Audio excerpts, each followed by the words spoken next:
What is up, guys? Rick Hackus here, and this is the Division Max Level Guide. Now, so many players have been asking me what happens when you reach rank 30, the max level. What does the end game content in the Division look like? What the heck are Phoenix credits? We're going to be answering all those questions and more in today's video, so let's get started. Now, first things first, I was streaming the Division last night, and so many people were asking the question, how do you level up fast? And if you're interested in the way to level up to the max level of 30 fast, basically my advice to you is simply complete each area as you progress through the game. So you're going to go to a certain district, do the missions in that district, like maybe there is a security wing mission, do that, and then do all of the different side missions. Like, you'll go to the safe house, you'll examine the map, for example, and then you'll get a bunch of different side missions. Once you do all of those side missions, you'll get another automatic mission to go back to the safe house, and you'll get another huge boost of experience as a reward for completing all of the different missions in that district. You're also going to get a special crafting blueprint as well, and actually, starting with Flatiron District, you're going to get a purple AUG A3 for level 19, so if you're interested in progressing through the game, definitely make sure to do Flatiron District. That AUG A3 you get is really, really good. Okay, so now once you reach rank 30, what happens? Well, the first thing you can do is go into the Dark Zone. Now, the Dark Zone at level 30 is pretty much the same as it was for any level, with one key difference. And I think the clip that you just saw there of me extracting 9 purple gear items really advertises that one key difference. The loot is much better.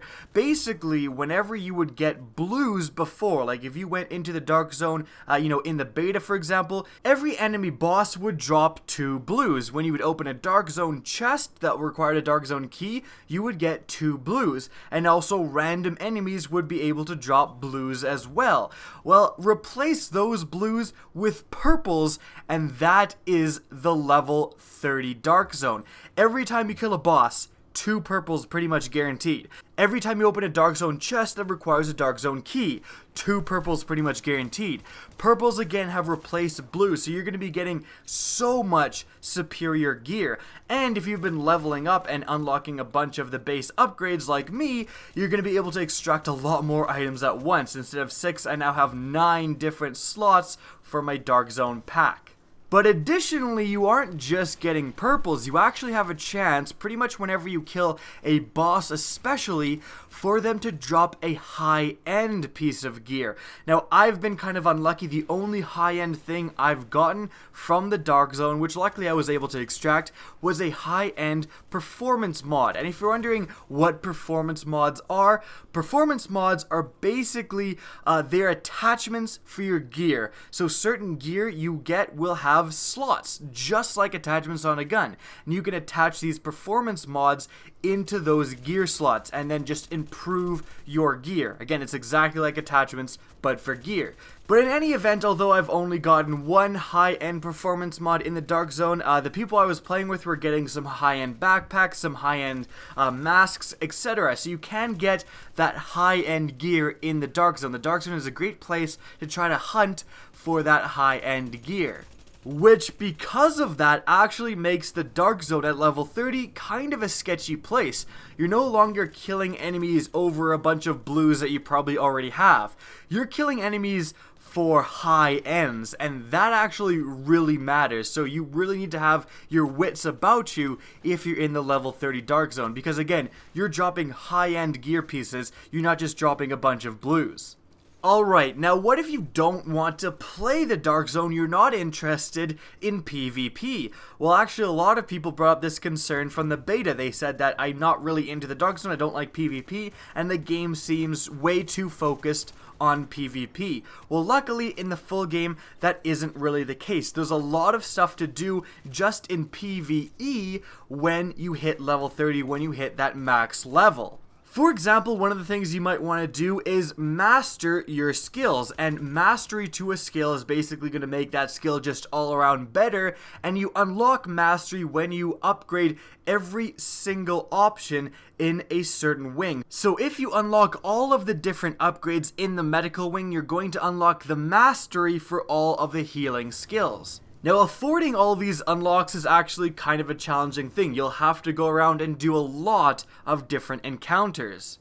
Now, something else you unlock once you reach rank 30 is the option to do daily missions. Now, when you open your map and, for example, you zoom out a bunch, you're going to see that certain missions have these kind of glowing, rotating, white circles around them, and those are the daily missions. You can select them, replay them, and you're gonna have to change the difficulty to hard, but you'll see when you change the difficulty to hard, it says in brackets that it's the daily difficulty. Doing this mission and completing the daily mission will unlock 15 Phoenix credits. So we're gonna get on to what Phoenix credits do in a bit. Now, presumably these daily missions are going to change every day, just like daily missions in Destiny, and you're going to be able to mix things up, again, going after those Phoenix credits each day. Now, if daily missions just aren't challenging enough for you, what you can do is on certain missions, you can select the challenging difficulty. This is, for the best use of the word, very, very challenging. My squad did the Lincoln Tunnel one last night, and it was a hell of a time. Took us over an hour to complete this one mission. The enemies you're going to be fighting are pretty much all level 32 yellow healthed enemies, so it's going to be quite the struggle to get through this challenge mode. But if you do, and if you're able to overcome these challenge modes, at the end of it, you're going to be awarded with one guaranteed gold high-end gear item. For me, I got high-end knee pads.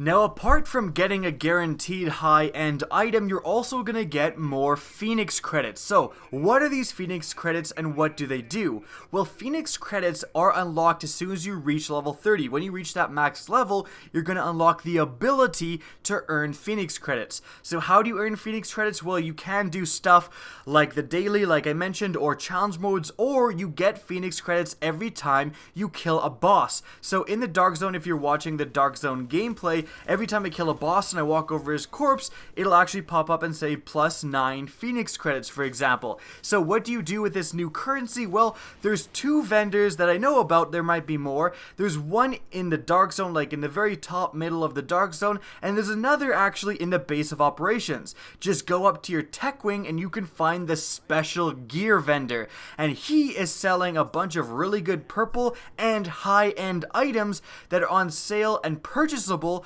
by Phoenix credits. So Phoenix credits are just going to be another form of currency that's used for buying really, really good end game gear.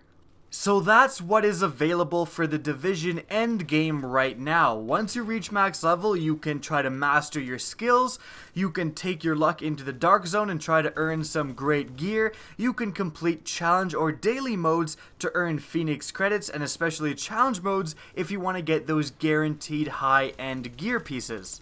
In essence, the Division follows most loot-based shooters when it comes to endgame content. Your shift focuses from playing the content to now just trying to get the best loot possible. The exact same thing happens in Diablo 3, in Borderlands. Your quest is to now just go out and get that amazing loot. Remember that this is what the end game looks like right now. We already know of 2 guaranteed free updates, one coming in April and one coming in May, that are going to add incursions, which is essentially big end game levels, the Division's version of, for example, raids from Destiny, and they're also going to add new missions and new weapons and just more new content in general. Now for me, I'm fine with this level of content. I feel like people complaining about it have never played another loot-based game, it seems like. When you play Diablo 3, you're just doing greater rifts and Nephilim rifts every single day, all the time, just to get that loot. When Borderlands 2 was complete, you're just farming bosses over and over again and doing chest runs and boss runs to try to get that loot. You aren't necessarily playing new content, you're playing the same content, but now the quest is for loot. And again, the exact same thing is found in the Division's endgame. However, I am glad that they are adding more content with free updates in the future.